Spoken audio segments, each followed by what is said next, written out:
Politsiya idorasida meni kutilmagan holat kutib turardi. Yo'lakda nazorat ostida tutib turishganda qarshi tarafdagi xonalarning birida Surayoni ko'rib qoldim. U nozirlarga nimalarnidir kuyungancha tushuntirardi. Ne g'aribki, Surayyo bilan har bir uchrashuvimiz muammoli bir vaziyatda kechardi. Birozdan so'ng boshqa xonadan otasi va akasi ham chiqib keldi. Yonimdan o'tayotganda akasi menga tishlari orasidan visirladi. O'lding bola, tamom bo'lding. Qilmishing badalini ortig'i bilan to'laysan hali. Mashinamdan ham battar holga solaman seni.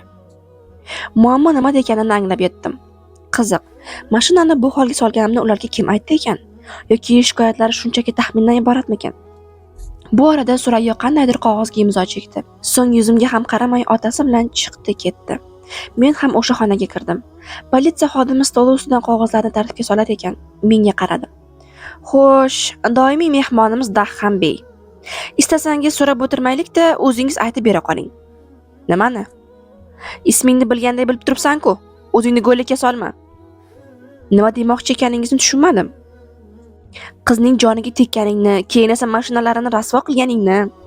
Xo'sh, qisqaroq yo'ldan kesib chiqamizmi yoki hamma narsani ipidan ignasigacha o'zim so'rab sug'urib olaymi? Gap so'zlaridan ko'p narsani bilishini taxmin qilib turardim. Ammo baribir tuzoqqa tushmasligim kerak edi. O'zingiz bilasiz.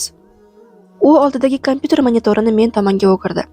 Ekranda Surayyolarning uyi oldiga kelganim aniq-taniq aks etib turardi. U yana boshqa bir tasvirni ham ko'rsatdi. Unda esa mashina baloniga pichoq sanchayotganim tasviri bor edi. Chuqur nafas olib ortga tisarildim. Chorasiz qolgandim. Qarmoqqa tushgan baliqdan farqim yo'q edi. 3-qavatdagi qo'shni o'z xonadoni xavfsizligi uchun kamera o'rnatgan ekan. Xullas, sen topishimiz qiyin kechmadi, dedi nozir g'olibona ohangda. Qilishim kerak bo'lgan birgina ish qolgandi. Kishan taqishi uchun unga qo'llarimni uzatdim. Xodim kulib qo'ydi. Hali erta.